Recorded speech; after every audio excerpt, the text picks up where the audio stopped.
Hi, I'm Mark Coker, and I'm the founder of Smashwords. I want to welcome you to my video.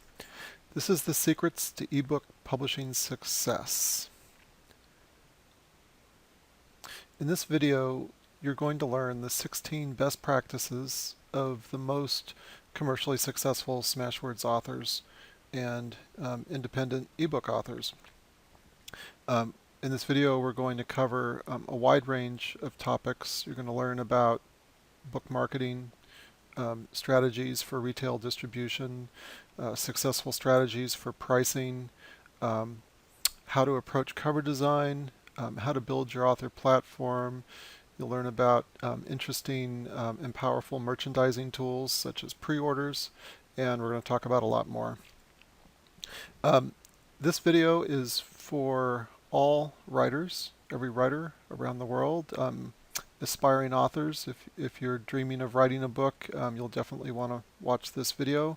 This book is also for published authors, both traditionally published authors and self-published authors. Even if you have experience self-publishing, I think you'll get a lot out of this video, and it'll be a good refresher course in how to take your books to the next level. To watch this video, no special experience is necessary, no technical experience is necessary. Though if you're completely new to ebooks, I would encourage you to first watch my other YouTube video, which is titled Introduction to Ebook Publishing. So you'll find that here in the Smashwords channel. So let's get started. First, just an introduction to myself. This funny looking hiker dude is me. That's what I look like, in case you're wondering. I'll start off the video here by sharing some background on myself and on the founding of Smashwords. I think it'll all provide you some good context on the information that we're going to discuss later. This here is my wife, Leslie Ann. I met her 12 years ago, and she is a former reporter for Soap Opera Weekly magazine. Her job was to go to the sets of the Hollywood soap operas and interview the actors behind the scenes. When I first met her, she was telling me these crazy stories about the actors and how they were more over-the-top nuts behind the camera than they were in front of the camera. And so if you've ever watched a soap opera, you might find that difficult to believe. So I thought she had some great stories here, and I suggested she write a book about it. She suggested we write a book together, and so I thought, well, what the heck. I'd always dreamed of writing a book, but I never thought it would be about soap operas. My background is in technology marketing. So we moved to Burbank, California. We interviewed about 50 soap opera industry insiders, collected all their dirt, and then we moved to a really cute cabin in the woods of Vermont for about 4 months, and we took all of these stories and fictionalized them into a novel. And that's the novel right there, BoobTube. After we finished the book, the first draft of the book was about 900 pages. So that just tells you how completely clueless we were at the beginning about publishing, about how to write a book. But we all start somewhere, and it was a fabulous experience. It was a lot of fun to write the book. And after a few years of dozens of massive revisions and hiring professional editors and copy editors and book doctors, we whipped the book into shape.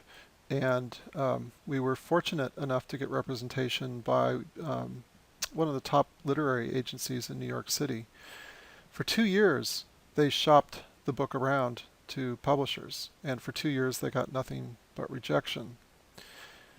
So, as you might imagine, it was a really disappointing experience. You know, what do you do when you're rejected like that? 10 years ago, publishers controlled the printing press, they controlled the access to distribution, they controlled the knowledge of professional publishing. And so we had to face reality here. There was a rational option. This is the option that most authors at that time took, and that was just to accept failure. We weren't good enough. We weren't good enough because the publishers weren't blessing us with their approval. They were refusing to buy our books, and without without the printing press of the publisher, without the talent of the publisher, and without the distribution and marketing power of a publisher, we were failures. We weren't going to reach readers, and that was tough to accept. Um, so we thought about other options, and we chose the irrational option. We chose to believe in ourselves. We chose to believe that our book deserved to be published, that it had a right to be published. And so we mortgaged our house, and I set to work to try to fix the problem. Now, I wouldn't recommend this to those of you at home. This was quite a crazy adventure that we embarked on to try to fix this problem. The problem, as I identified it, was that the publishing industry was failing to serve authors, failing to serve readers, and really failing to serve the future of books.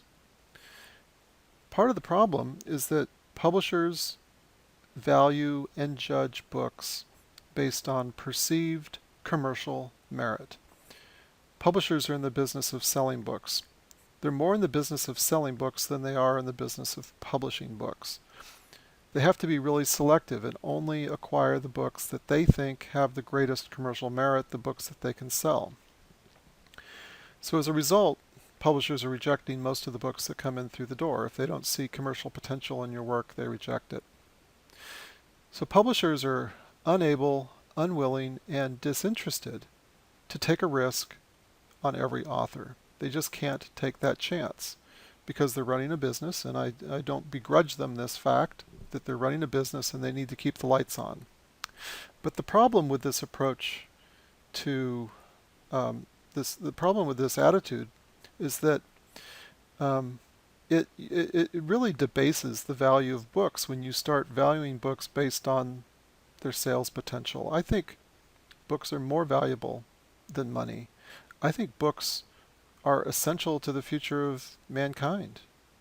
I think in this increasingly globalized world where we have, where we've got, conflicts across borders, across cultures, I think books more than anything can help promote cross-cultural understanding, can help humanity celebrate, what we have in common, and also help us celebrate our differences. So I'm a big believer in books. I love books, and I think books are important to the future. But with publishers controlling the publishing industry at this time, and only publishing books that they thought had commercial merit, I felt like they were squandering the future of books. Now, publishers, every single person I've met in the publishing industry is totally awesome. They all love books. But I think their publishing model is broken. What they do is they guess what books readers want to buy, but it's only a guess. And often that guess is little better than throwing spaghetti against the wall. Most of the books they publish fail. They flop. They're not commercial successes. And in the process of rejecting 95 to 99% of what's coming in the door, they're also rejecting potential future classics, books that could satisfy many, many readers. But even if your book doesn't have commercial potential, even if your book only has a potential market of one reader, I think your book has a right to be published.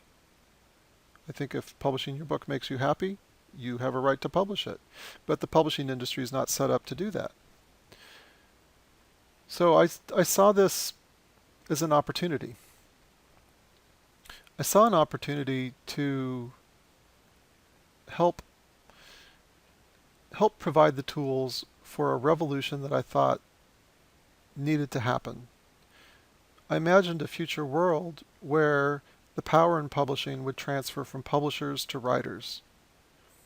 A revolution where writers would rise up and take control, where writers had the freedom to decide what was worth publishing, and where readers would have the freedom to decide what was worth reading.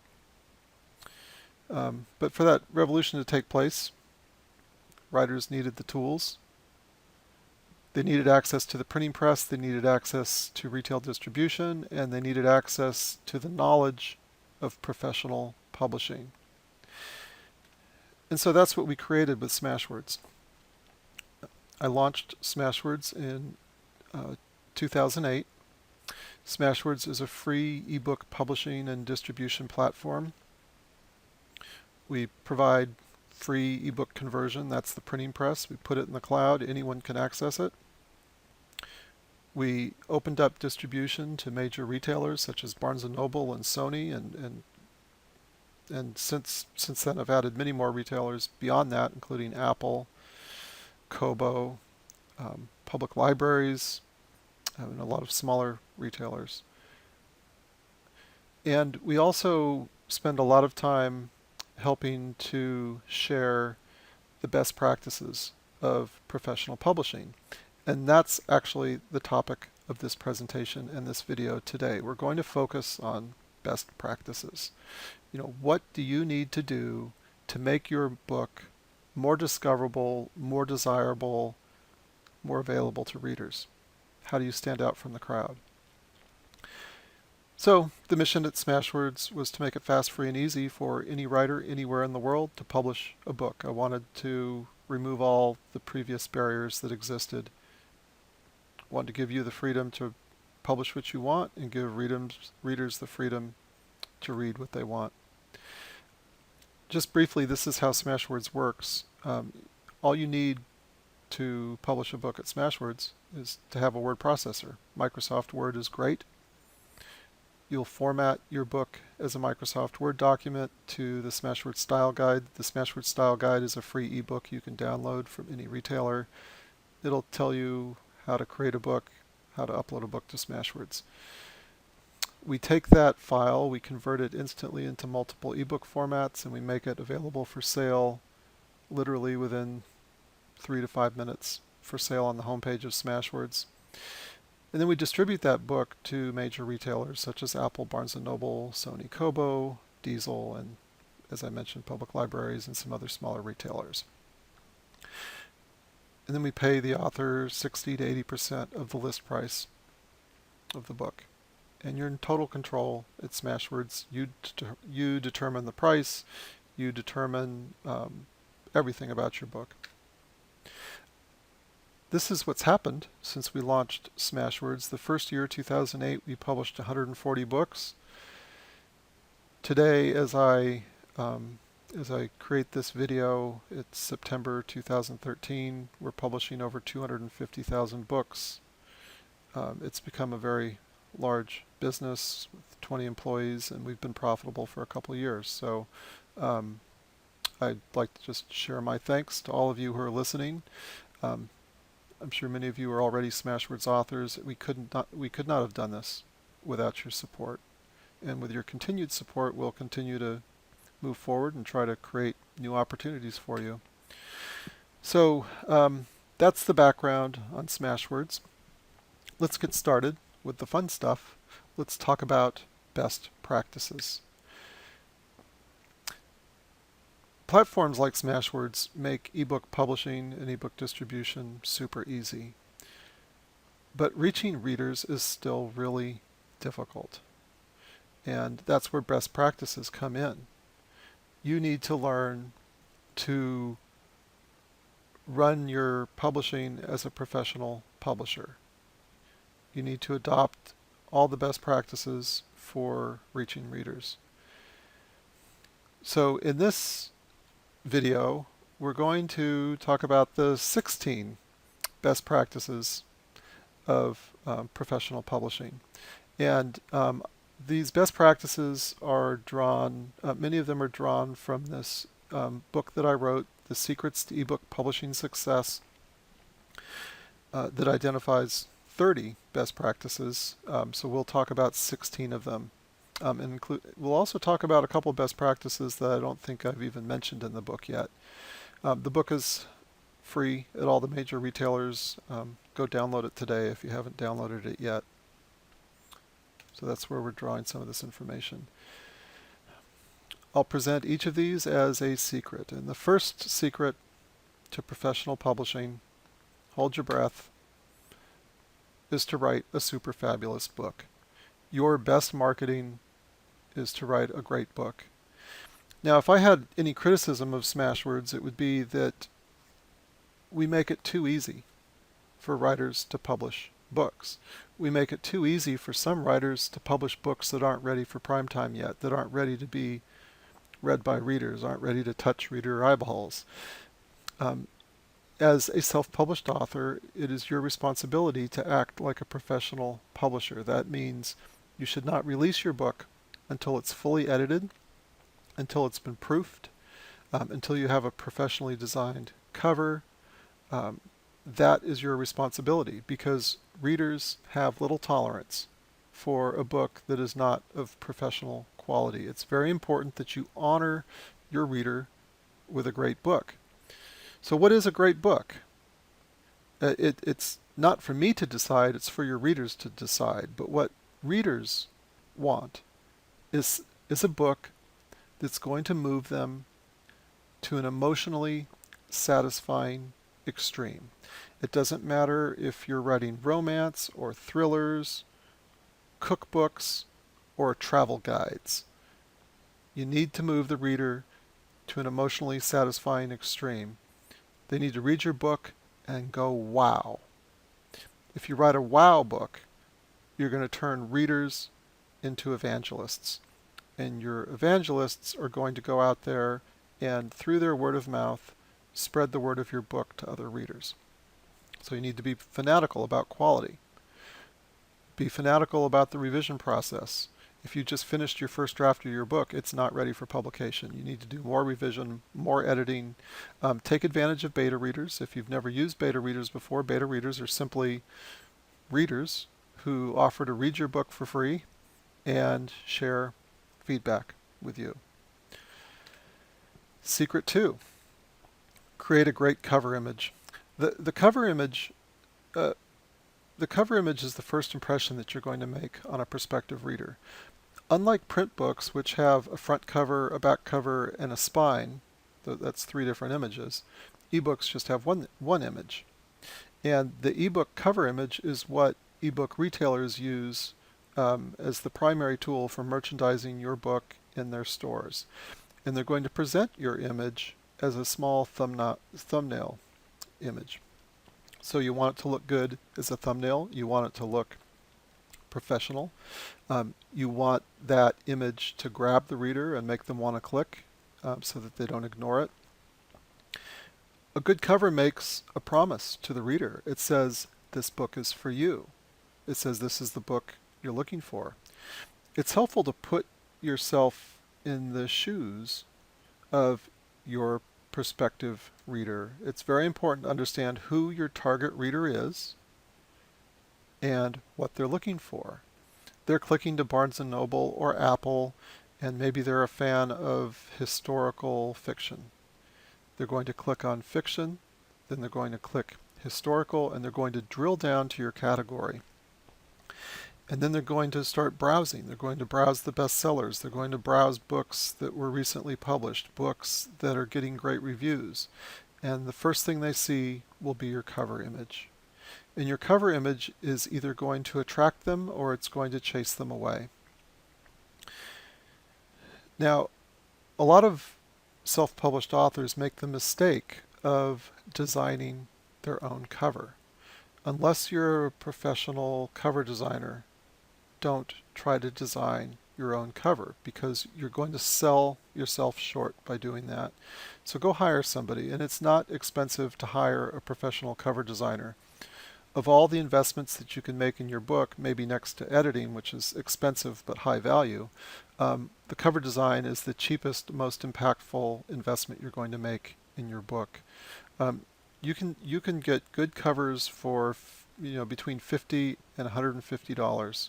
At Smashwords, I maintain a list of low-cost cover designers that are in that price range, $50 to $150.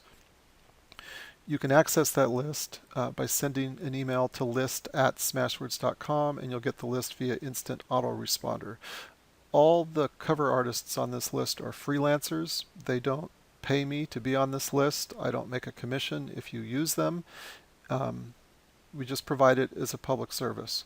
And all of them have online portfolios. If you don't like their style, um, go out and find a different freelancer.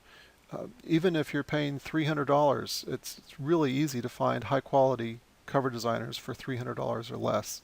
$300 is a steal if you can find an excellent cover designer. You want to create a cover that is as good or better than what the New York publishers are putting out. And a good professional cover designer will help you do that. So let's look at some different covers. When we're talking about best practices, it's helpful to talk about worst practices as well. And here is an example of a worst practice. This is an ebook cover which is published at Smashwords. And as you can see, it's a beautiful photograph of sand. It doesn't make a promise to the reader about what it's about, unless the book is about sand. If your target reader is looking for a book about sand or about beaches, maybe this image will appeal to them. So there's no title on the book, no author name, no context to help me understand what this book is about. Now, you wouldn't guess it, but this book is really about Dominique Strauss-Kahn. I know that because the book's at Smashwords. I've looked at the book. There's a reason this book hasn't sold a single copy. So don't do this. This is an example of what not to do. Here's another example. Now this is a completely fabricated example that I created for your benefit. If you look hard enough, you will find self-published authors who are doing book covers that look like this. It's just a square image and they type some text on it.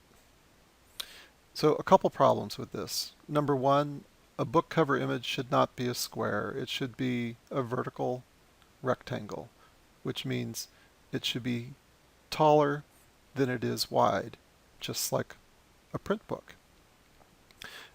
You can also tell, looking at this, that this instantly tells the prospective reader that you are not a professional. It says you're a clueless amateur.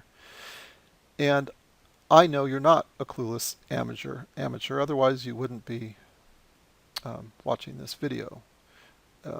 So think about that first impression you're making on your readers. Don't do something like this. Now, this is an improvement. My future bestseller about birds by Joe Birdbrain. It's got an image on there, so at least it's making a promise that this is a book about birds. But still, this does not look professional. This looks ugly. And there are a lot of self-published books that look like this. These are the books that are not going to sell because they're chasing away the reader. Let's look at some good examples. Great ebook covers make a promise to the reader. So this is a book published by Jack Kilborn. This is a pen name for Joe Conrath, who is a very outspoken proponent of self-publishing.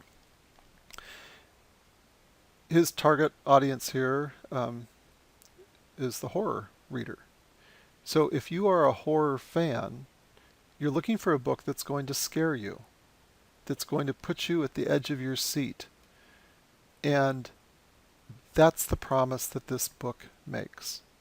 We've got this angry, scared-looking person with a misty blood coming out of his mouth and pointy teeth, and he's screaming. And if I'm looking for a horror novel, I'm going to want to click on this and learn more. So it makes a great promise. Here's another great cover from G.J. Walker-Smith. She's a bestseller at Smashwords. She writes young adult romance. This cover is perfect. Look at the image. You've got a young couple. They're in a tender embrace. It's very tasteful. It tells you what you're going to get from this book. So, we don't there's no flesh. It's just sweet. So this tells me this is going to be a sweet romance, and if I'm looking for that in a book, then that's what I'm going to get from this. It draws me in. The image is more important than anything. When you're thinking about when you're considering different options for your cover, imagine that you're stripping away. Imagine if you strip away the title, the author name, and any other information, and it's just the naked image. Does that image sell your book or not? Does that image make an appropriate promise to your target reader? And I should note that if you're making a promise to the reader with your image, you need to make sure that it's an honest promise and that your book delivers on that promise. Here's another example. I find a lot of inspiration from romance authors at Smashwords. The romance authors have really led the ebook revolution, and they've also led some of the most innovative and appropriate cover designs. I like this cover. This cover tells me it's a story that involves a sexy man. There's no doubt what this book is about. And this Maya Diamond is another successful author at Smashwords. So her target readers are going to see that cover and know what they're going to get. Here's another cover. This cover instantly tells you it's science fiction. We see some spacecraft, and we see some, looks like some jet propulsion there, so some action. If I'm looking for some exciting science fiction, I'm going to want to click on this cover and learn more about this book. Here's another cover. You look at the image, instantly you know it's a romance. Not a romance, sorry. It's a Western. There's no romance in this cover. We've got the cowboy with a pistol. We've got the Indian in the background. And then if we look at the title, we see it's the Vengeance of Ender Smith. So there's some conflict going on here. Definitely a Western. If I'm a fan of Westerns, I'm going to want to check this out. It looks like an interesting book. Okay, this is a cover from Joseph Lalo, a fantasy author at Smashwords who sells really well. What I like about this cover image is that it's instantly apparent that it's fantasy. But if you look carefully at the image, it's also telegraphing some other messages to you. So look at the person here at the front of the image. Female. Joseph writes fantasy featuring strong female protagonists. So this cover is going to appeal to both men and women, but I think it'll especially appeal to women, which I think is pretty cool because a lot of fantasy is targeted at men. And you see kind of in the background here, it looks like some kind of wolf creature, and then you've got kind of this misty, on fire, sexy woman. So it gives you kind of a sense of what's going on in this book. If I'm into fantasy, I think I'm going to want to click on this. So that's a good cover. I'm going to share with you now a case study, just so you can get a sense of how important the cover is. This is an early cover image for R.L. Matthewson. R.L. Matthewson is a romance author at Smashwords. She's one of our top sellers in romance. And this is a cover that she put out early in her self-publishing career a couple years ago.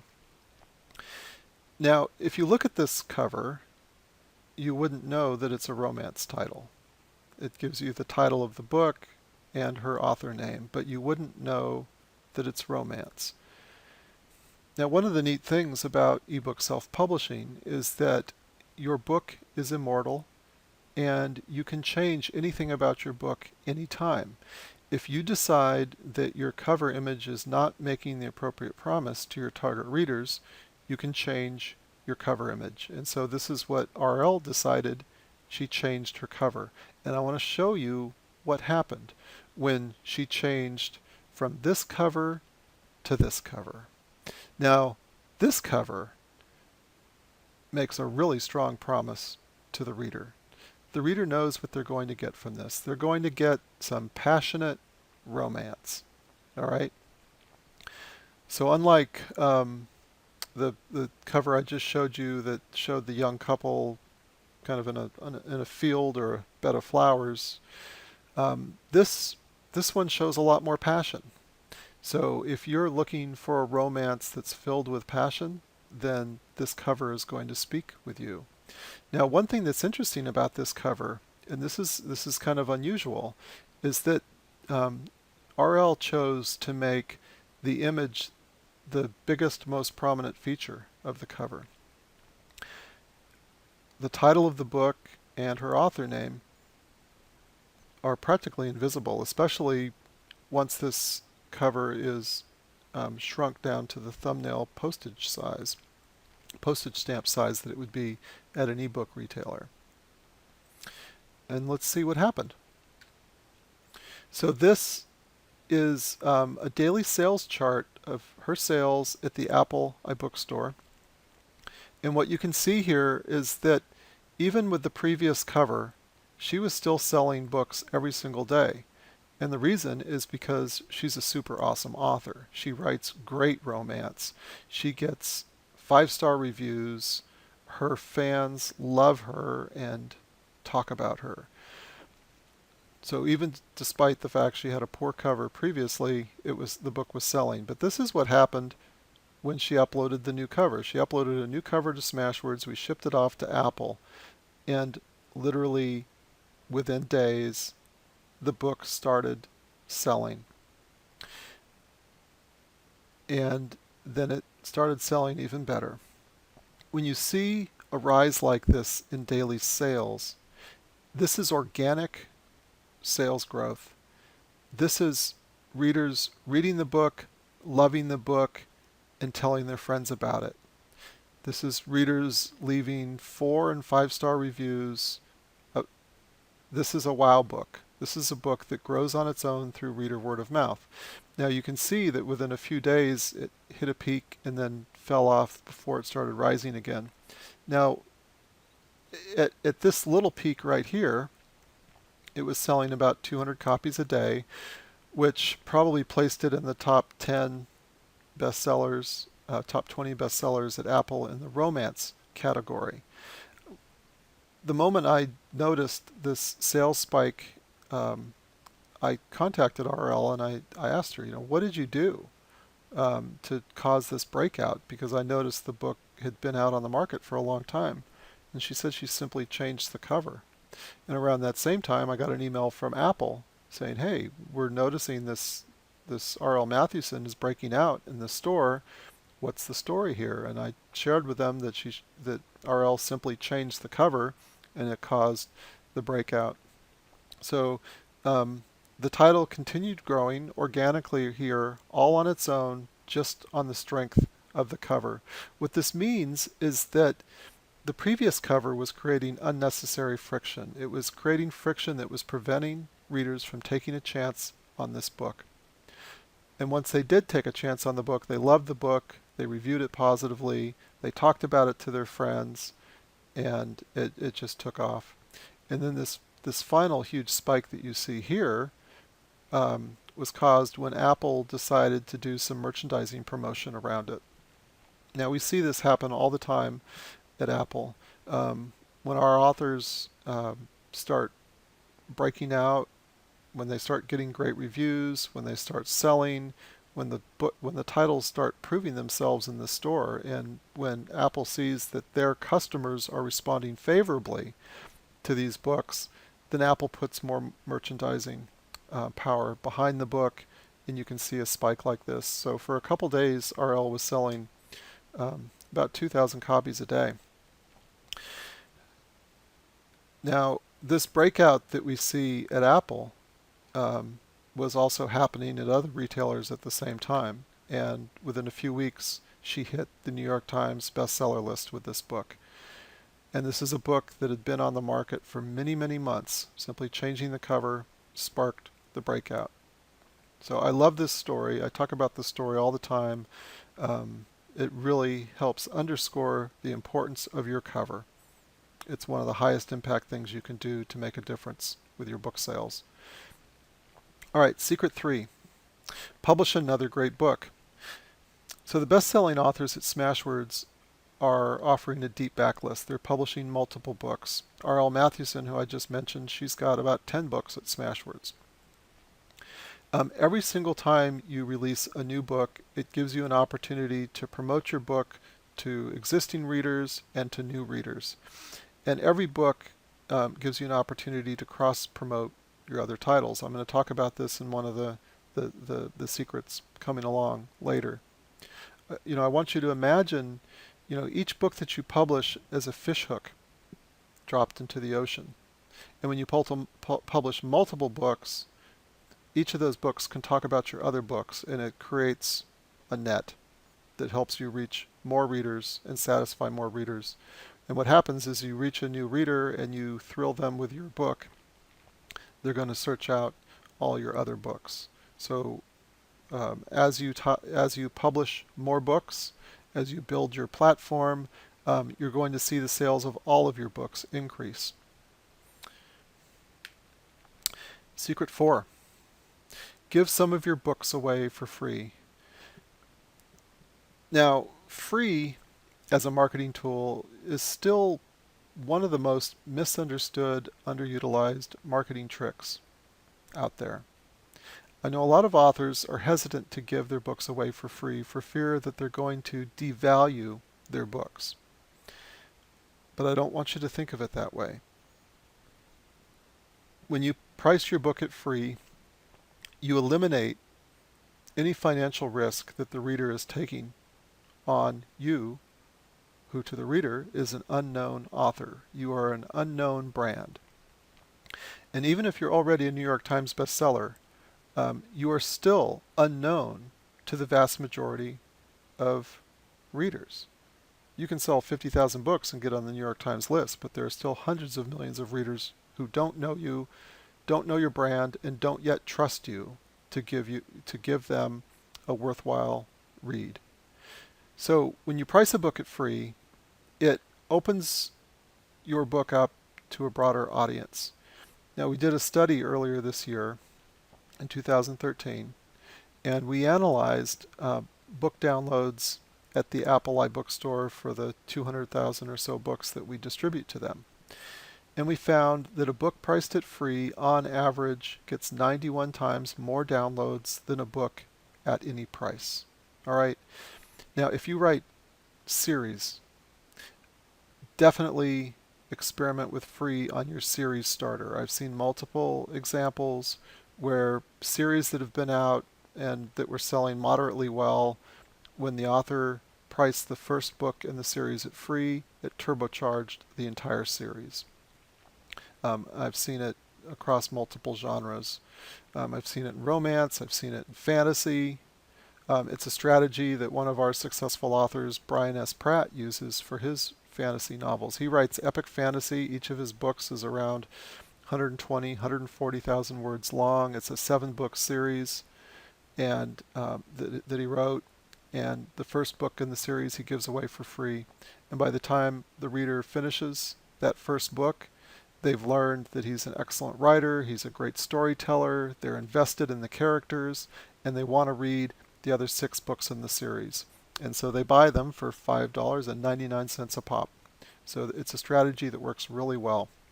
Now, even if you have only written one book, you can still use free as a marketing tool. You can do a temporary free promotion. I would definitely encourage you to do this. If you're just now coming out with your first book, price it at free for the first few months. If you price it for free, it's going to help you reach a lot more readers more quickly. It's going to help you get your first reviews at all of the major ebook retailers. You need those reviews. If readers click to a book listing at a retailer and there aren't any reviews, then they're not going to have confidence to purchase that book. But a book with a lot of reviews and a lot of positive reviews is going to be a lot more appealing to readers. So you can do, the first month, first 2, 3 months for free, and then put a price on the book. I've seen that work. And if none of that convinces you, just know that some of the highest grossing authors at Smashwords have at least one book for free. It will definitely give you a competitive advantage. And it's something that you can do as a self-published author that a traditionally published author cannot do, because you have pricing power. You have pricing control. You can change the price of your book. You can click to Smashwords, click to your Smashwords dashboard, change the price to free. We'll send that price out to all of our retailers, and then later, if you decide to put a price back on the book, you go back to the dashboard, change the price. So definitely experiment with this. Secret 5, patience is a virtue. I mentioned earlier that ebooks are immortal. They never go out of print. In the old world of print publishing, you would sell your book to a publisher, and then 12 to 18 months after you sold the rights to the publisher, they would come out with your book in print, and your book would land at hundreds or thousands of retailers and go on sale. But if your book didn't sell if your book didn't start selling quickly at that retailer, within a few weeks the retailer will pack up your book and ship it back to the publisher for a full refund. So retailers were effectively forcing books, tens of thousands of books, out of print every year before those books had a chance to reach their audience. And that's a real travesty if you think about it. After you've spent all of these years writing your book, to have your book forced out of print so quickly. Ebooks are different. Ebooks will never go out of print. Your book will never disappear unless you make it disappear, and you don't want to do that. So when your book gets out into distribution, you need to nourish it. You need to let your book plant roots. It's a tender little seedling, and it needs to plant roots and get established at every single retailer. So never remove it. Books, you'll find once your books are out in distribution that you're going to do better at some retailers than you do at others. So ebooks develop differently than they do than print books do. It's not at all uncommon for an ebook to break out at different retailers at different times, and often for reasons that you can't describe. And I'll give you some examples here in a second. So what I'm going to share with you here is a series of charts. And again, these charts are drawn from Apple. And what you see here in this book, with this book, is that it was published over here. These are daily sales. It sold a few copies. On some days it didn't sell anything. But the book was essentially dead at this retailer. But then suddenly it broke out, and then it dropped back down again. Now it broke out at the peak of its breakout. It was selling about 400 copies a day. So it was probably in the 400 copies a day. So it was probably in the top 10 of whatever its genre was. And then you see it dropped down, but the level it dropped down to was higher than it was previously. And then it broke out again. It was selling over 2,000 copies a day for a couple days, and then it dropped down and settled in. It's still a higher level yet. So with this author, what happened is that her book was featured in the Wall Street Journal, thus this big spike. That caught the attention of Apple's merchandising team, and a few weeks later they featured it in an email promotion, and it went straight to #1 in the store. Now, if this author, after publishing at Apple for a couple months, decided that they were disappointed in the sales, and if they had removed their book from Apple, that would have been a mistake. They would have missed out on these big breakouts. This is why when your book lands at a retailer, you want to give it time and never remove it. In this chart, you see that the book was published here. Looks like it sold 1 or 2 copies on its first day, and then sold nothing for a period of time. But then it broke out. And I love this chart here. What you see when I see a chart like this, where it's slowly growing like that, this is a book that's being propelled by reader word of mouth. Quite likely what the author did is they probably changed the cover, changed the price. They did something that made their book more accessible, more desirable to readers. Readers started reading the book, responding to the book, giving it great reviews, and propelled it up. And then this is a pretty typical behavior. You'll see books will peak out at different levels. And what this means is that for that period of time, they've kind of tapped out the available audience of readers that they're appealing to within their genre, and then they drop back down.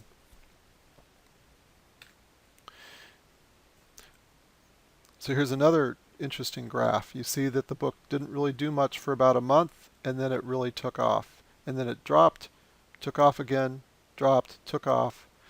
This is a typical sales chart for a book that is a great book that's getting 4 to 5 stars reader ratings on average. Different things can launch these breakouts. So this breakout here might have been changing the cover image. The author might have released another book, like maybe this was book 2 in a series, and the author made the first book in the series free, and then the book went up. I mean, these are the types of catalysts that can cause a book to take off. Or maybe the author released a new book in a series, or even an unrelated book, or maybe the author changed their pricing. These different things can cause the breakouts. But if you're an author, this is the book that you want to be publishing. This is a book that is going to earn this author a lot of money in the years ahead. It's going to have breakouts and drop and breakout and drop, probably for the rest of the author's life.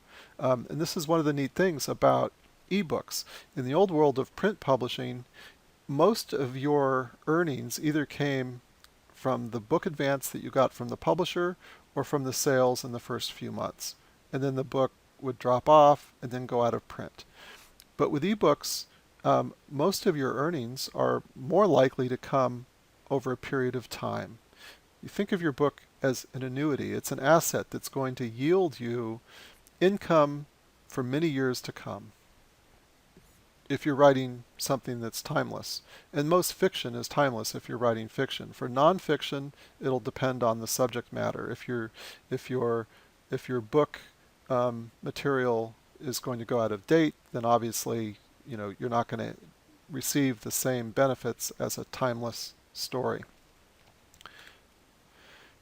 So here's another story. So another interesting example. So this is the sales chart for Ruth Ann Norden. She's a romance author at Smashwords. She's one of our best-selling romance authors. And what you see here at Apple is that she was selling copies every day and selling very well. I mean, this is above average. When you're selling 10, 20, 30, 40 copies a day every single day, that's great performance. But what you don't see here is that, when she was selling this many copies, she was not showing up on the bestseller lists at Apple. She was under the radar. At the same time her book was at Apple, it was also at a smaller retailer, Kobo. And for months, around this period of time, she was in the top 10 bestseller list at Kobo with the same book, same price. So this is an example of how different books break out at different retailers at different times for reasons you can't really pinpoint. And sometimes you're breaking out at a much smaller retailer because Apple's a much larger retailer than Kobo. But eventually Apple's customers latched onto the book and propelled her in this breakout. And as I recall, this breakout ultimately culminated in her becoming the #1 best-selling romance title at Apple for some period of time. Now I asked Ruth Ann what caused the breakout, and she thinks it was a combination of factors, as I recall. And I wrote about this in The Secrets to Ebook Publishing Success. Around this time, before the breakout, she published another book, and I think she also changed some of the pricing around for some of her other books in her catalog. And Those were the tweaks necessary to increase the desirability of this book to the point that it was able to break out. And once your book starts breaking out at a retailer, you start rising in the sales rank, you start rising in your genre-specific bestseller lists, and that makes your book more visible. So it becomes a virtuous self-reinforcing cycle. As your book becomes more visible, you get more sales. And if readers are responding positively to your book, if they're giving you those 5-star reviews, if you're giving them that wow experience and you start building the word of mouth, then it can continue to propel you forward. And that's what was happening here with Ruth Ann's book. She tapped into a new audience, and then that audience propelled her forward in the sales. This is what you want to do with your book. Secret 6. I want you to maximize the availability of your book and avoid exclusivity. So ebook retailing is not like sports, politics, and religion. With sports, politics, and religion, you're going to pick a single team and root for that team and play for that team. Not so with retailing. With ebook retailing, I want you to play the field. I want your book at every single retailer in the world that you can get to. That's how you're going to find more success. Now, if your book isn't available at every retailer, then it's not discoverable and purchasable by those readers. Some writers make the mistake of thinking that as long as my book is at a bookstore they can reach, they're going to find my book. They're going to come to that bookstore and buy my book. Now, that may be the case if you have a captive audience of fans who want to buy your book. But the fact of the matter is, most of the readers who purchase your books are going to be readers who stumbled across you. Often they're stumbling across you by accident. They didn't expect to see you or find you or discover you. Maybe it's a friend recommending your book to them. And if your book is not at their favorite retailer, then you're creating unnecessary friction that makes it more difficult for that reader to purchase your book. There are millions of readers that you can only reach at Apple, or that you can only reach at Barnes & Noble, or that you can only reach at Kobo. These readers have the devices of Apple, Barnes & Noble, Kobo, or Sony, and if you're not in their favorite store, you're making it really difficult for that person to find you and discover you. This is why exclusivity is a bad idea, in my opinion. Now, if you do exclusivity, if you succumb to it, you risk angering your fans. Your fans are going to want to know, why isn't your book available to me at Barnes & Noble? They're not going to understand why your book is exclusive to a single retailer. So you want to avoid that. When your book is exclusive to a single retailer, it also limits your merchandising opportunities.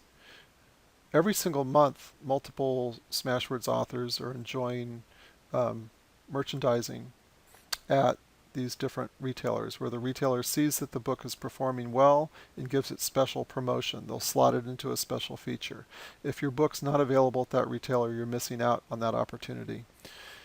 The other downside that you'll have if you make your book exclusive to any single retailer is that it increases your dependence upon that single sales outlet. So just as an investment advisor would advise you to not put all of your eggs into a single stock, just as they would encourage you to diversify your portfolio, you should diversify your portfolio of retailers.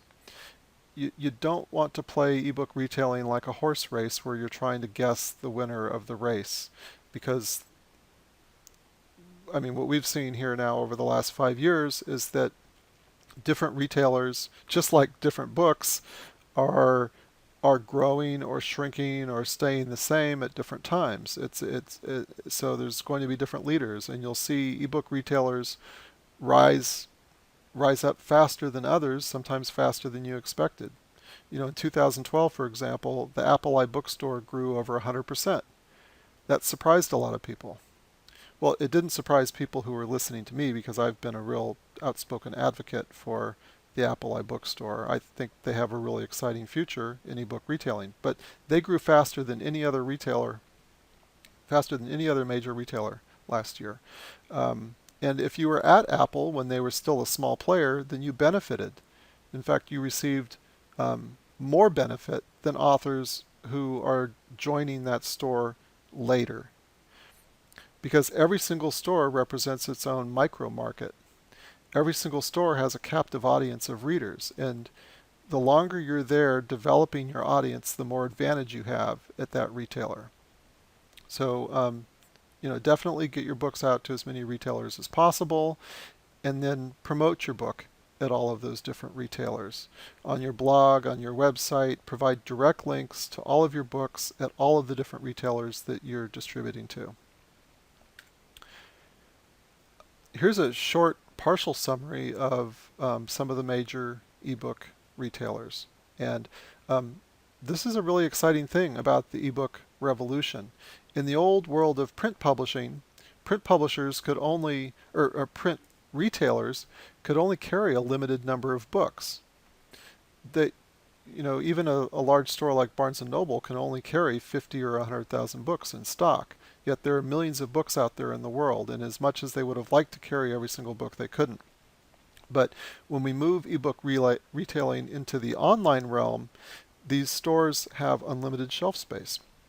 And so they want to carry as many books as possible.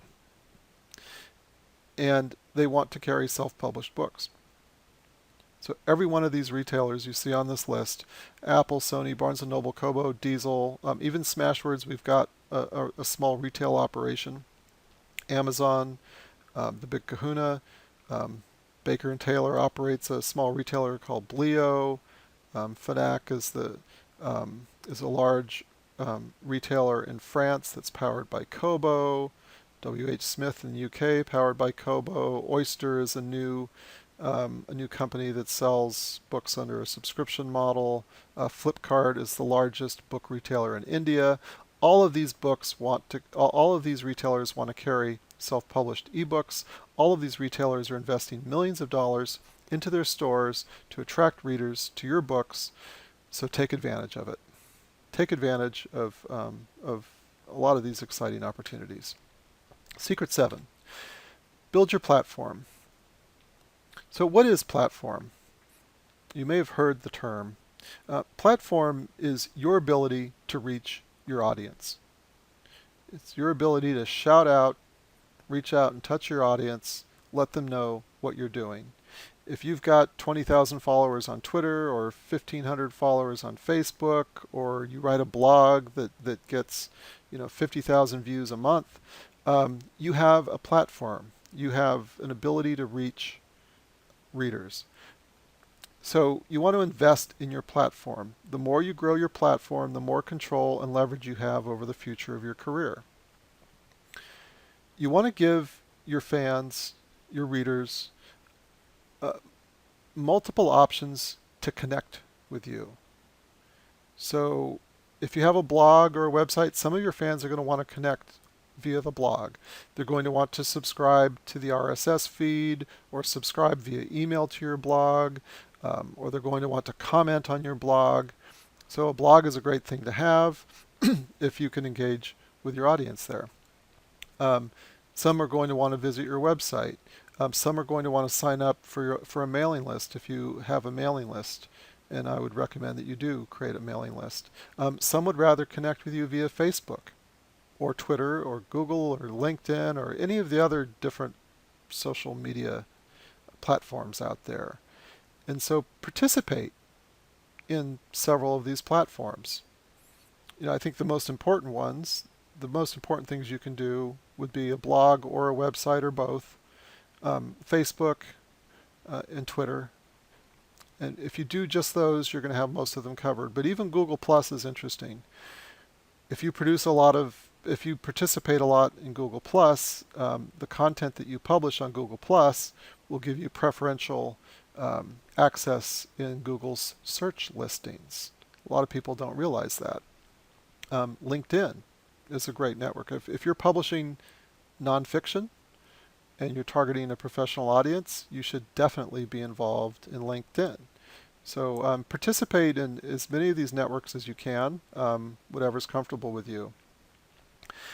At the end of every book, you want to make it easy for readers to connect with you, so you'll want to advertise your links. And I'll talk a little bit more about that in one of the tips that come along later in this presentation. Secret 8, architect for virality. So books and book marketing, it's always been a word of mouth business. Your readers are going to determine your success as an author. So I want you to understand this concept of the first reader. Think about how a reader responds to your book when they first read it. Let's say you're standing in the supermarket aisle and you tell someone you're an author and they say, "Oh, that sounds interesting, I'm going to buy your book." They buy your book. How are they going to react to the book?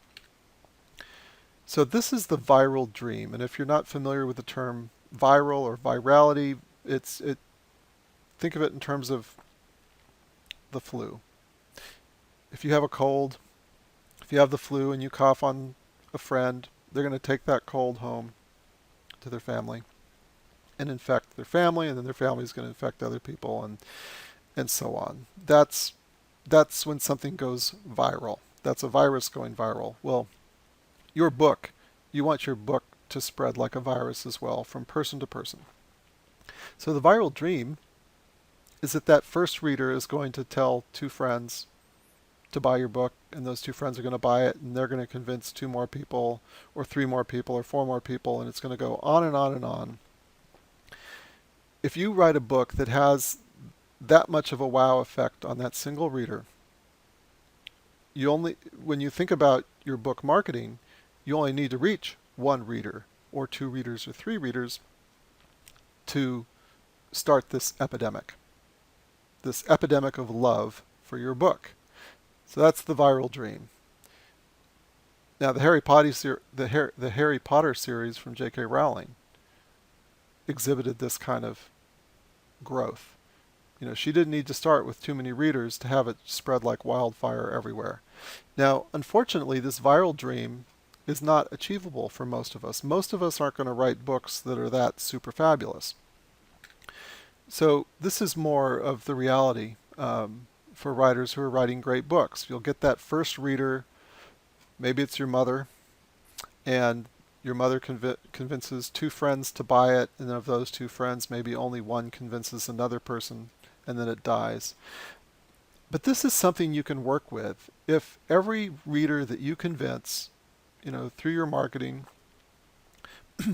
if every reader that you get leads to 3 more readers, or 4 more readers, or 5 more readers, whatever the multiplier is for your book, you can work with this. You can become a successful author with this.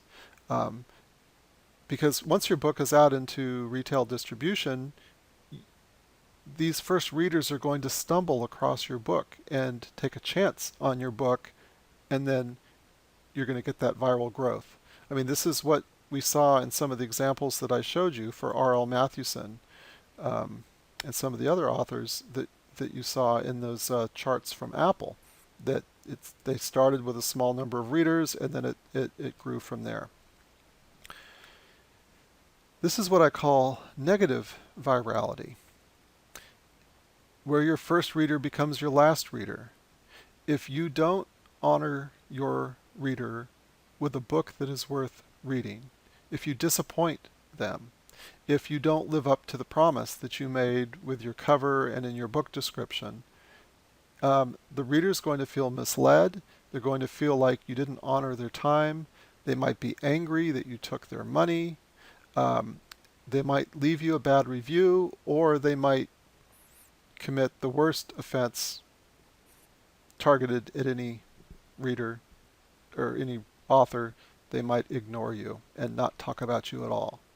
So if you don't publish a great book, your book could immediately fail and become invisible to readers simply because you're not satisfying readers.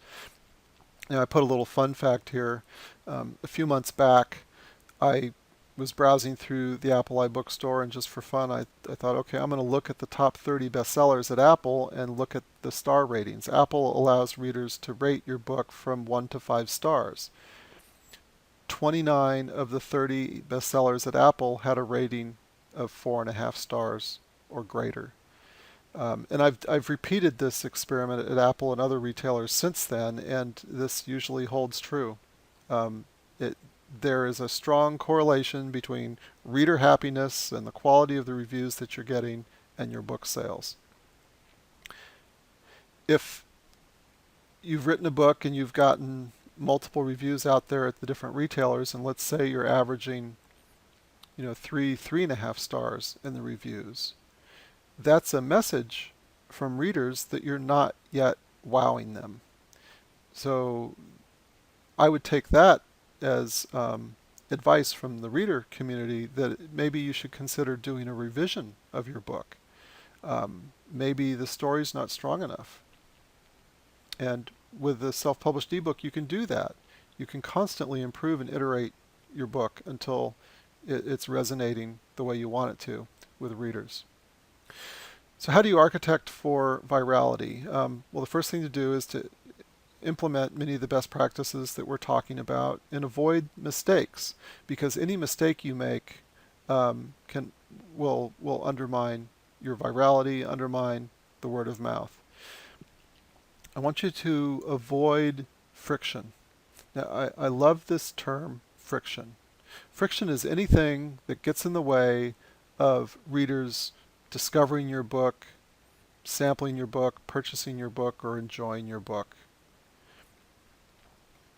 And it's helpful to think of these things as viral catalysts. And this is a term that I created. It's a term that we talk about extensively in the Secrets to Ebook Publishing Success.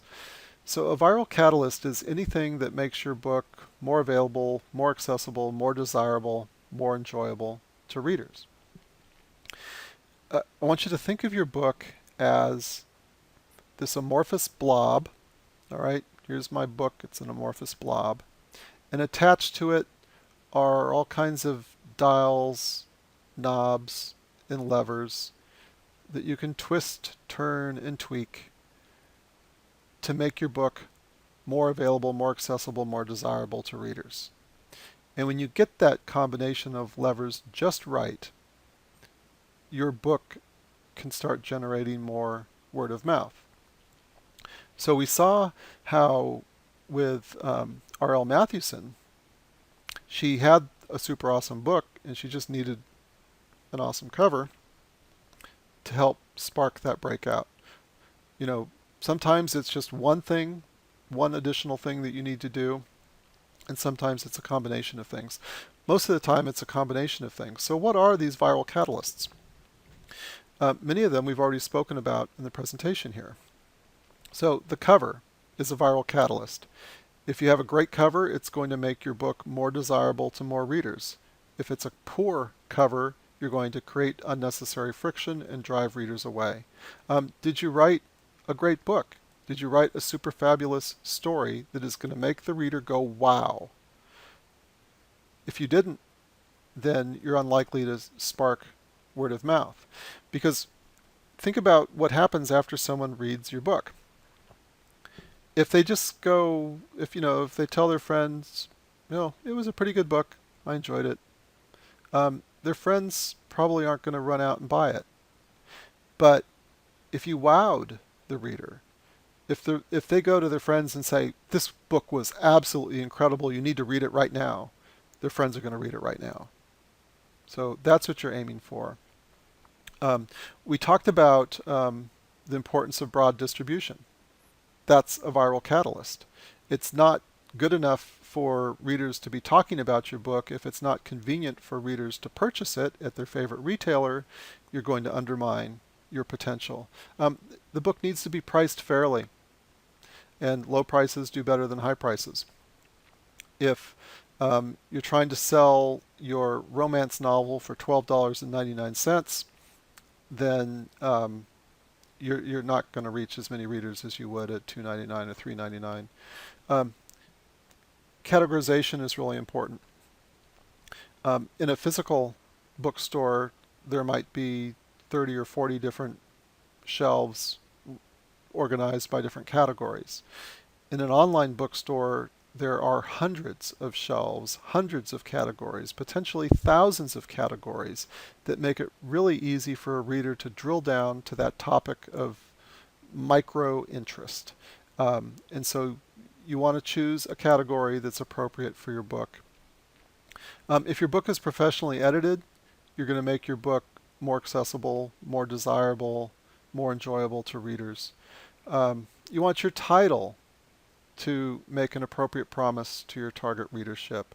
The book description, after you've hooked the prospective reader with your cover image and they click on your cover image, they're going to look at your book description next. Does that book description grab them? Does it adequately sell the reader on your book? Does it make a promise to the reader? And most importantly, are you going to fulfill on that promise? Because that you need to fulfill on that promise to have a positive reaction after they finish the book. So these are just some of the many viral catalysts. It's important to realize that there's not any one single magic bullet that will help you become a best-selling author or help you sell any books at all.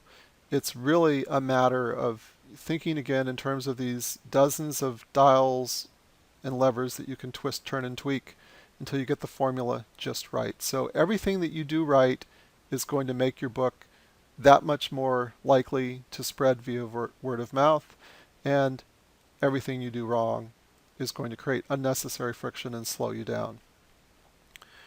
So I think this is a really good framework. As you approach the publication of your book, or if you've already got books out there out in the marketplace, this is a good framework for taking a fresh look at your book and asking yourself, what could I do differently here? Is my cover not making the appropriate promise? Well, if it's not, change the cover. Does your book description need to be updated? All right, secret 9. Pricing strategy is a lever for success. Now, every time you sell a book, you're getting two benefits. The first benefit that most people think about is that you're getting the royalty from that sale, and that's wonderful. The second benefit you're going to get, and I would argue this is a more important benefit, is that you get a reader. Because a reader is a potential fan, and a fan is a potential super fan, and we want super fans. We want the people who are wowed by our writing, the super fans of the evangelists who are going to market our books for us.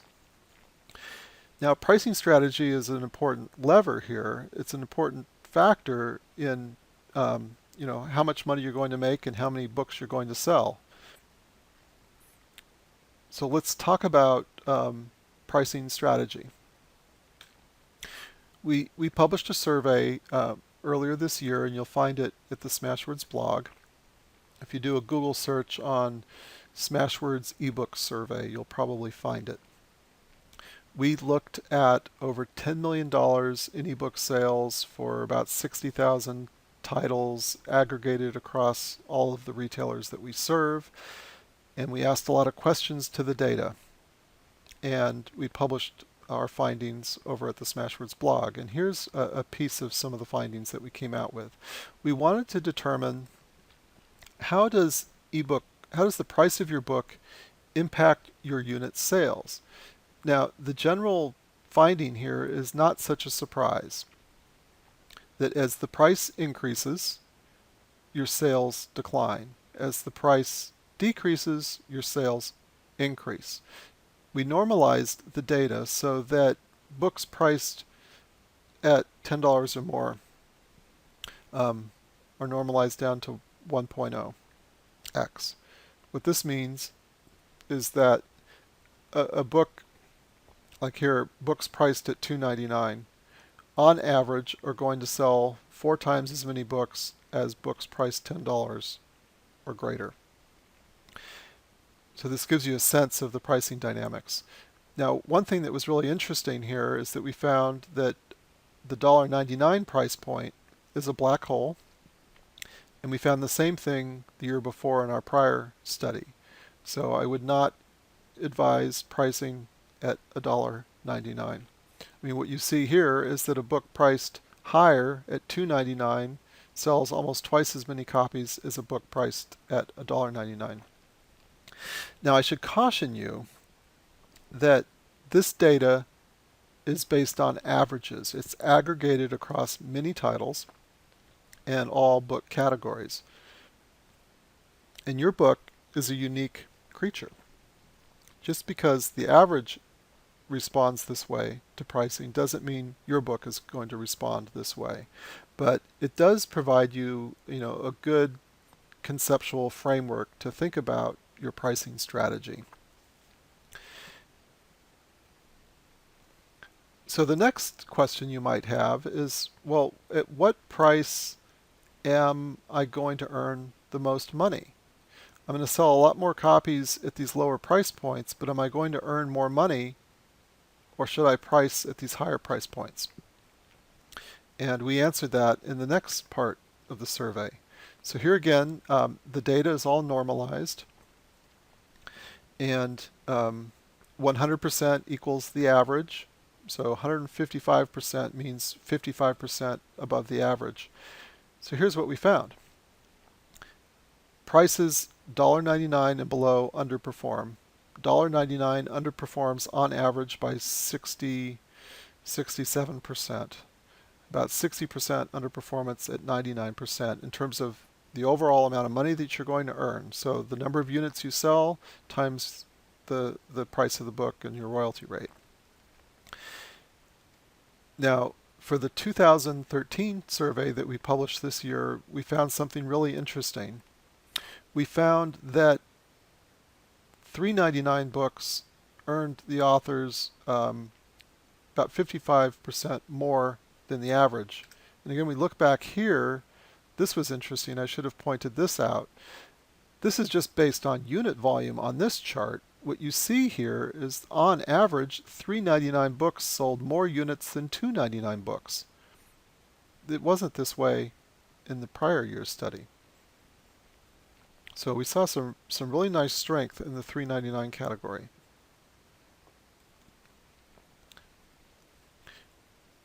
So if that appears that was a good spot to be pricing. But if you look at this from kind of a high level, across most of these prices from $2.99 and up, there's not a whole lot of variation. So you can price your book at $2.99 or $5.99 and you're going to earn essentially the same amount of money. Or, $2.99 and $10 plus. It's about the same. You're going to earn about the same amount of money. So here's where it gets really interesting. As a self-published author, you're the publisher, you're going to decide what your pricing is. If you're given the choice to price your book at $10 plus or at $2.99 or $3.99, what's the appropriate price for you? And these charts answer that question loud and clear. You want to be pricing at $2.99, $3.99.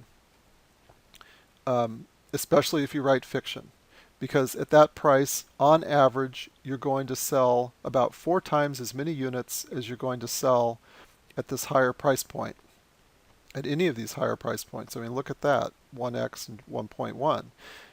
This means you're going to reach 4 times as many readers. You're going to build your platform 4 times faster at these lower price points than at these higher price points. So you're going to develop more readership, more fans, more super fans, and these people are going to want to purchase your other books. So this explains, probably better than any other data that I've seen, why self-published ebook authors have a tremendous competitive advantage over traditionally published authors.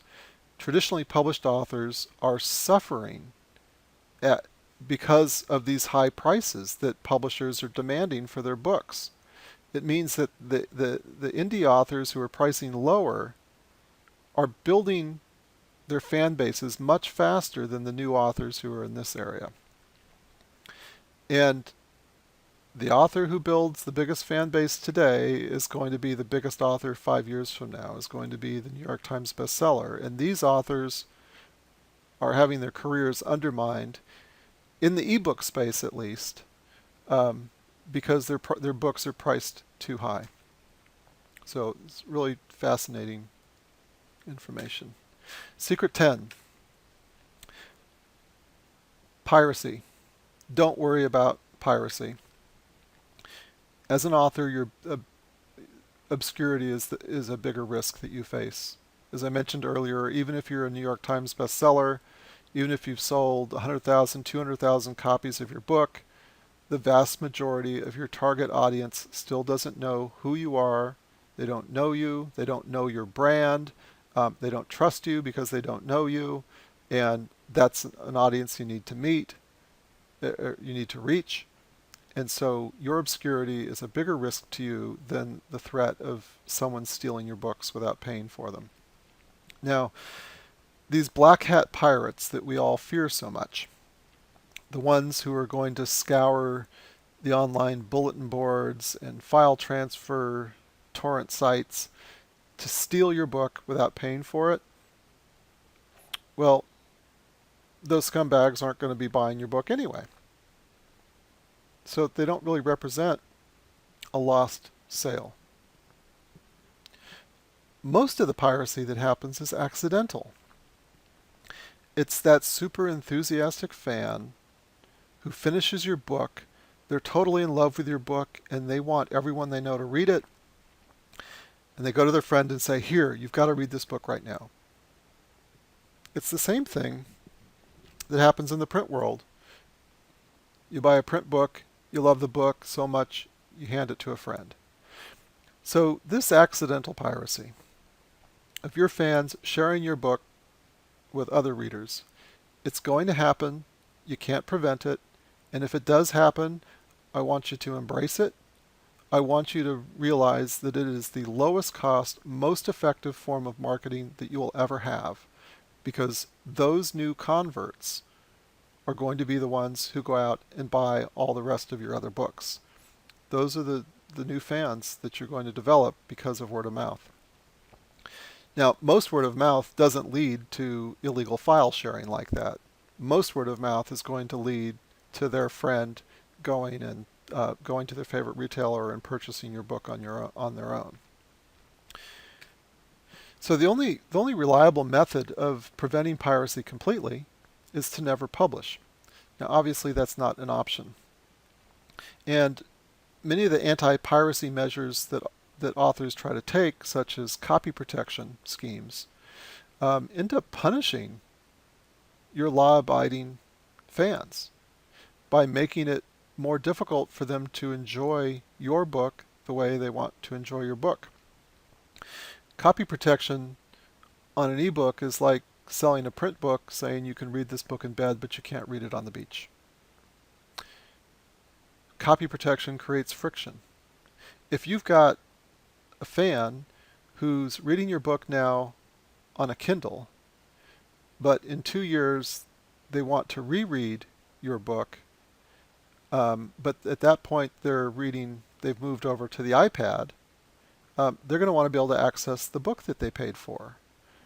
And DRM, which is it's an acronym for copy protection, is going to make it difficult for them to enjoy the book that they bought. It creates unnecessary friction, it angers your fans, and it's a bad idea. At Smashwords, we don't support DRM. We strongly discourage authors from using it. Now, if you want to discourage piracy for your book, it's actually really simple. Price your book fairly. Price it low so your book is affordable to your audience, and then make sure it's available at all the bookstores where your audience is shopping. Make it easier to purchase your book than it is to steal your book. Because if a reader wants to read your $3.99 thriller novel, it's a lot more convenient to go to their favorite retailer and buy it than it is to go browse some virus-laden underground bulletin board to try to find it there. Secret 11. Leverage pre-orders. Now, pre-orders, this is one of the most exciting things to happen for self-published authors in the last year or two. With a pre-order, you can get your book listed at these major retailers in advance of the book officially going on sale, which means that customers can see your book, stumble across your book, discover your book, read a sample of your book, and place a reservation for your book months in advance of your book being available for sale. And at Apple and Kobo, there's a really interesting dynamic here. At Apple and Kobo, all of those accumulated pre-orders that you earn over that period of time that your book is available as a pre-order, all of those accumulated orders credit on the day that your book goes on sale. So when your book officially goes on sale, all those orders credit, and it causes your sales rank to spike. So let's say your book has been for sale at Apple for the last 2 months, and every day you've sold 5 copies, 5 pre-order copies every single day. Now, 5 sales in a single day isn't going to get you on any bestseller list. But if your book has been available for 2 months and you're selling 5 copies a day, that's 60 days times 5 copies. That's 300 copies that are going to be credited to your book on day 1, as if 300 copies sold in one day. 300 sales at Apple on a single day will launch you into the top 10 bestseller list of nearly every single genre at Apple. And then you'll benefit from the increased visibility, which will then lead to more sales. And if you've written a great book, more sales will mean more great reviews, more word of mouth, and more sales. So it launches a virtuous cycle. So pre-orders are an incredibly powerful tool that authors can take advantage of today to increase their visibility in stores, even if you're not a bestseller yet. In fact, it can help you become a bestseller. So I would definitely encourage you to take advantage of pre-orders. Your pre-order, think about your pre-order runway. So this is the amount of weeks that your book is available as a pre-order before it officially goes on sale. I would recommend that you budget in your publication schedule at least 4 to 6 weeks runway. So you can have 4 to 6 weeks for your book to accumulate orders and for you to market your book in advance. And if you can go 8 weeks, that's even better. And while your book is available for pre-order, you should execute a multi-part ongoing marketing campaign. Run contests on your blog, promote the book to all of your across all your different platforms. Think creatively so that you can start building buzz and excitement about your book coming out. Do chapter reveals on Facebook. There are a lot of different things that you can do, and you'll find more ideas at Smashwords if you go and research pre-orders at Smashwords. I also wrote a story at the Huffington Post, which you'll find, and I'll provide you a link to where you can find my posts at Huffington Post. So get out there and do that, and you'll achieve some good success. Now at Smashwords, we deliver pre-orders to Apple, Barnes & Noble, and Kobo. We've had this service out now for about 3 or 4 months, and we've already put multiple titles up into the top 10 at these retailers. So it's really, really exciting. And at Barnes & Noble, the only way to get a pre-order at Barnes& Noble right now is to work through a distributor like Smashwords. So definitely take advantage of this capability. Secret 12, practice partnership and positivity. So your fellow authors are your partners. They're not your competitors. Your service providers, whether it's Smashwords or a retailer, they're your partners as well. So help your partners be successful, learn from them. As you discover things that work, share your secrets with your fellow authors because their success will lead to more success for you. Stay positive. I don't know what it is about the internet, but there are a lot of authors out there who uh, appear to adopt an attitude of, I complain, therefore I am. And you don't want to do that because your author name is your brand. Your reputation is your brand.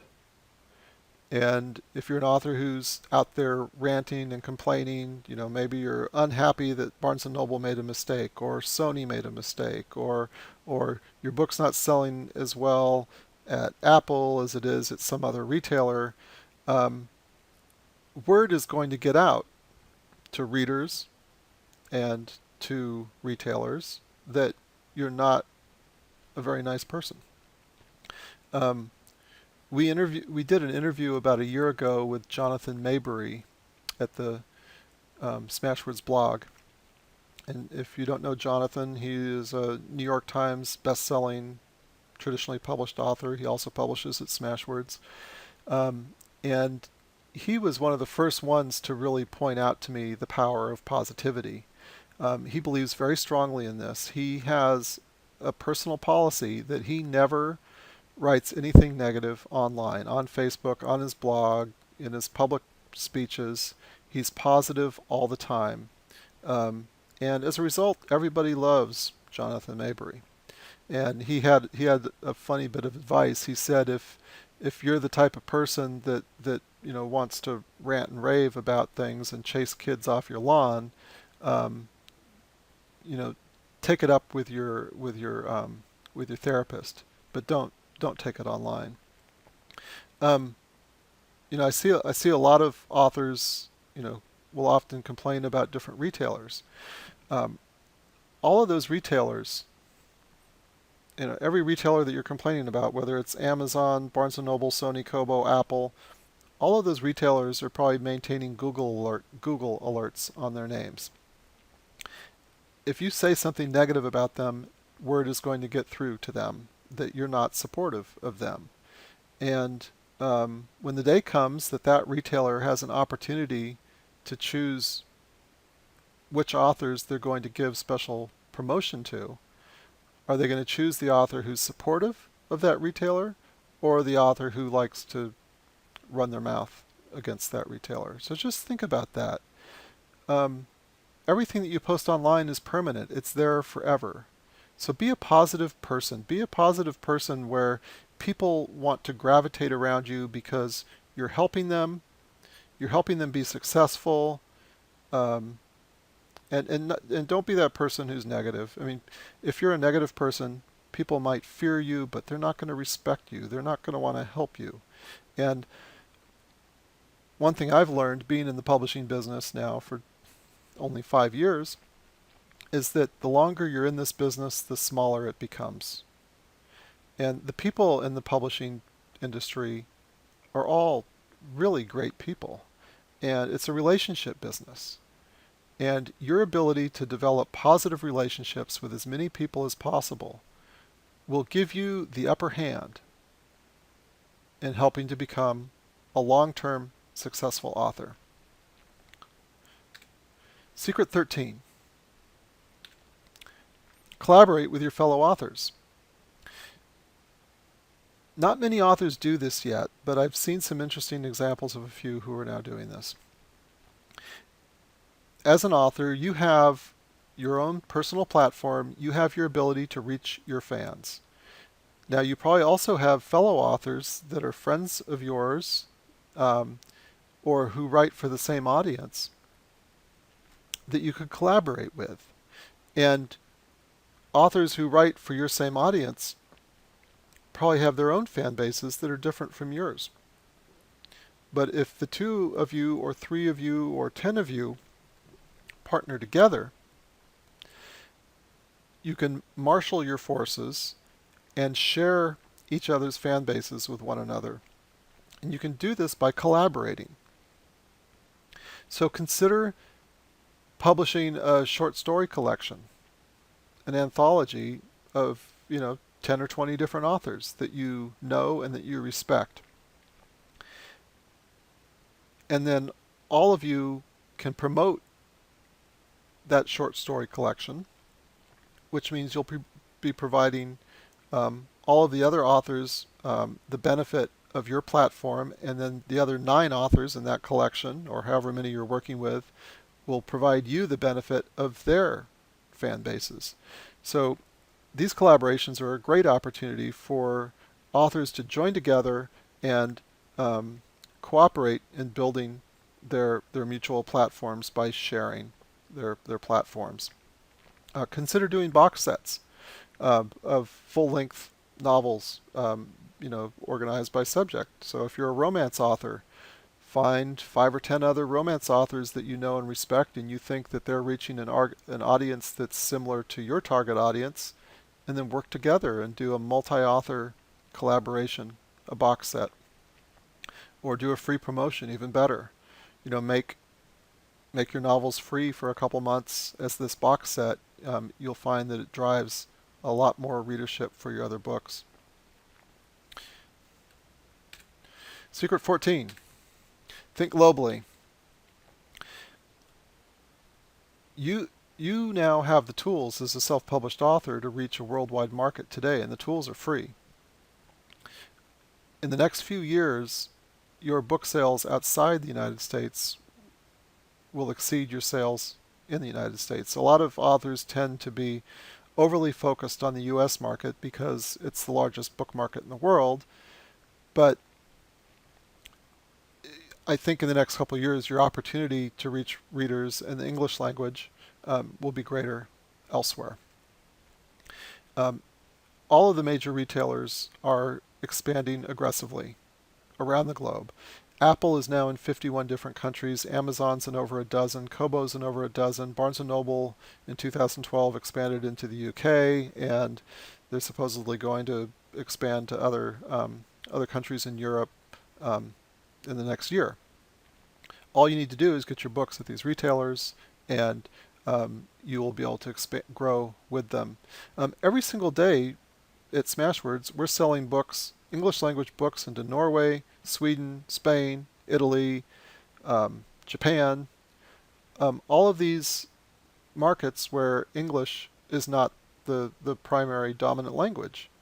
And it's not a lot of books, but when you aggregate across so many different countries and so many different markets, a few sales here and there can make a real difference to your readership and to your career. That's why global is so exciting.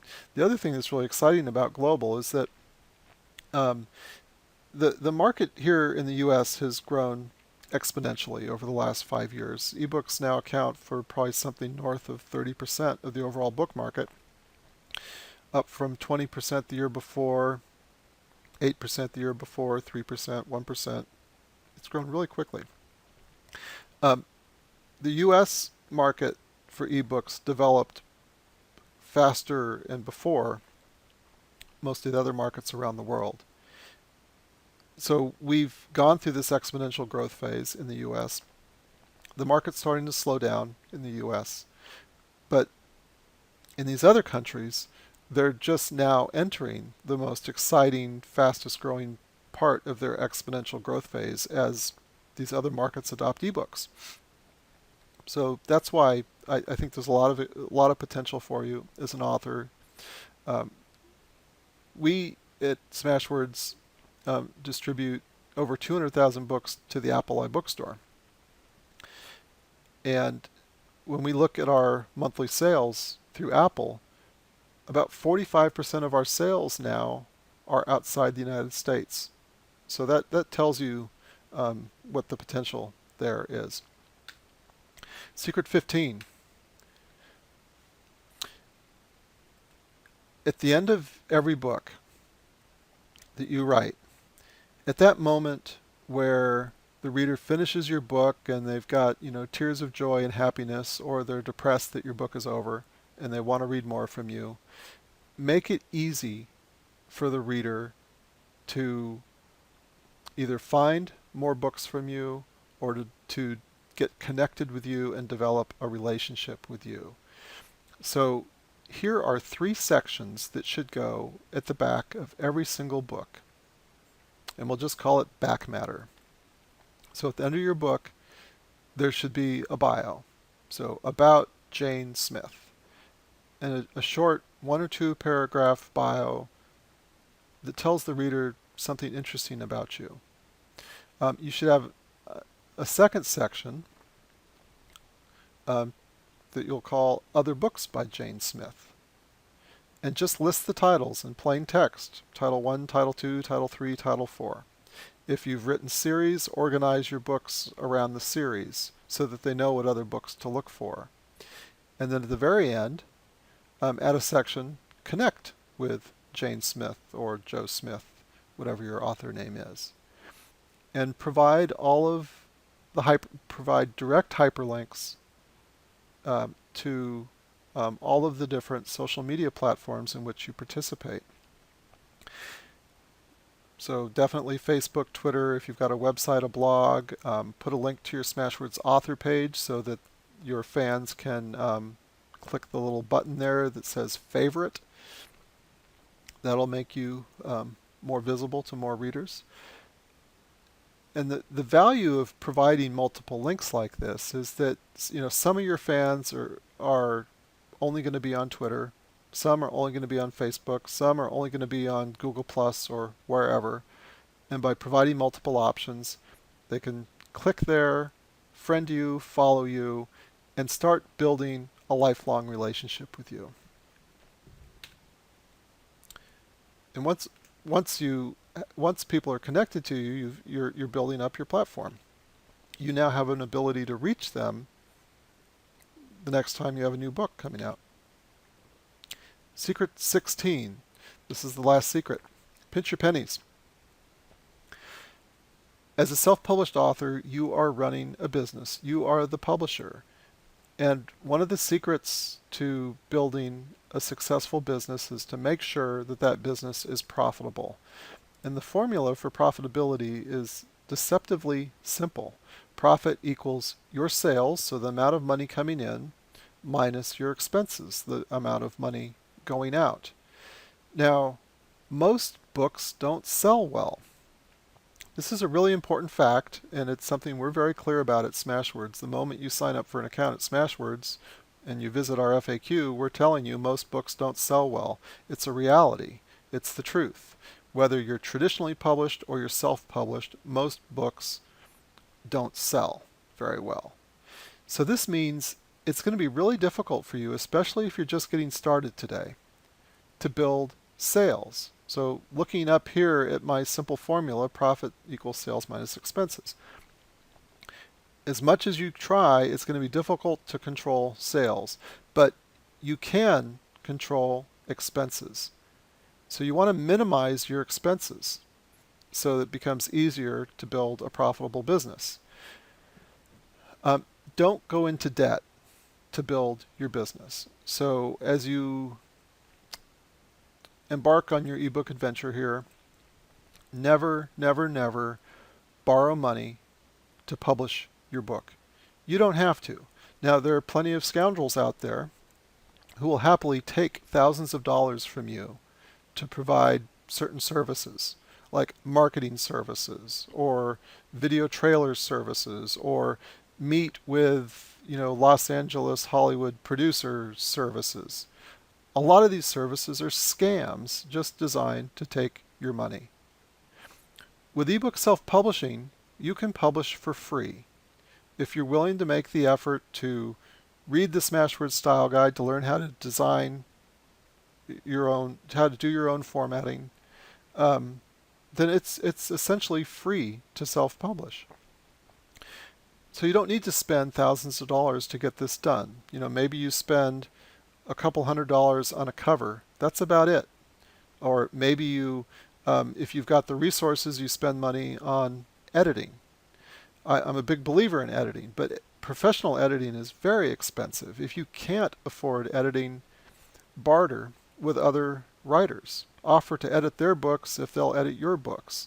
So find another way to obtain these essential services without spending money, and don't borrow money to get this stuff done, because debt will become an albatross around your neck. Debt will put your entire family into jeopardy. So never spend or invest money in your book that you need to put food on the table or that you need to pay the rent. So I want you to be successful as an author. I want you to recognize that the road ahead is going to be very difficult. We all hear about these overnight successes of self-published authors who are earning millions of dollars. And yes, it happens all the time, and it could happen to you, but it's very rare. And these people that look to like they're overnight successes, they're really not overnight successes. These authors have been laboring for years.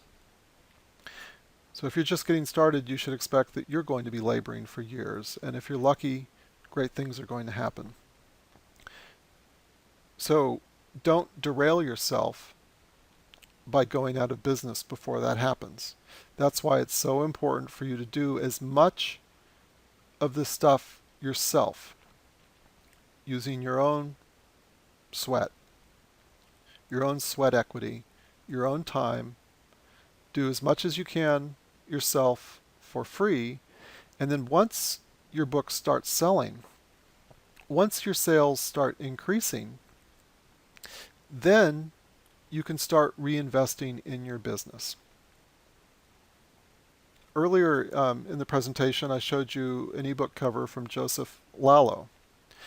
This is a strategy Joseph has followed. As his books started selling and he started making his profits, he started reinvesting in cover design. I think he also reinvested in editing. And a lot of successful Smashwords authors do this. Once they've got sales, they're reinvesting. Many Smashwords bestsellers are investing significant sums of money, several $1,000s with every book launch, hiring professional editors, hiring professional cover designers, and in some cases even hiring marketers. And once you're established, once you've got the sales coming in, you can do that. But until you've got the sales in, run your business conservatively so that you don't go out of business, so that you can stay in business until that day comes where you've built your platform up to the place and your sales up to the place where you can support your business going forward. I don't want to see you get kicked out of the game too soon. And I see it happen all the time when writers are taken advantage of by these scam services who are taking tens of thousands of dollars from them. It's just really sad to see authors kicked out of the game. So stick with it. Thank you for listening to this video. I hope it was useful to you. I hope you got some ideas that will help you get out there and do a better job of connecting your books with reader eyeballs. So get out there, work hard, keep at it, don't give up, and just serve your readers and good things will happen.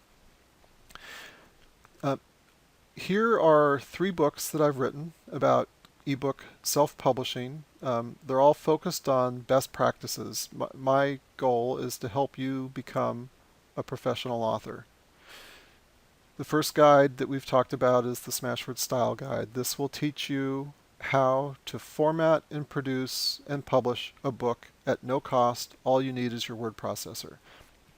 The second book I wrote is the Smashwords Book Marketing Guide. It provides 41 marketing tips. 41 tips on how to market your book and how to build your author platform. And all of these tips are free to implement. All of these ideas are free. It just takes your time.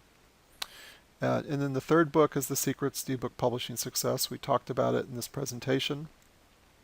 I think it's the best of my 3 books because I share 30 different best practices.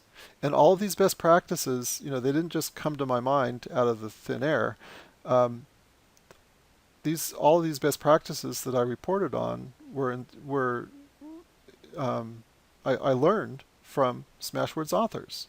I learned by observing what our authors were doing that brought them success and what our authors were doing that brought them failure.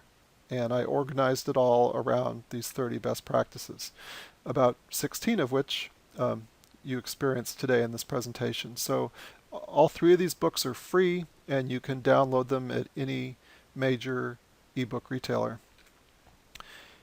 Finally, if you're not yet a Smashwords author, I would encourage you to connect with us. Go to smashwords.com to learn more about us, and when you go there, you can also click to the Smashwords FAQ, where we have a lot of commonly asked questions answered. If you'd like to connect with me, please do. I blog at the Smashwords blog. You could click over there and subscribe to the blog via email, and then you'll never miss one of my blog posts. I write a lot about best practices. I'm also on LinkedIn, Facebook. You can read some of my articles from the last 3 or 4 years over at Huffington Post. I write there about publishing, the future of publishing in ebooks, and I write something there once every few months. Or you can follow me on Twitter. So thanks again for listening. If you enjoyed this presentation, the biggest compliment you could pay me is share it with a friend. Spread the news. Help your fellow writers be successful. Help spread best practices. I really think the more we work together to help self-published authors publish professionally, the more the rising tide will lift all of our boats. So get out there and publish professionally, and good luck. Thanks again for listening.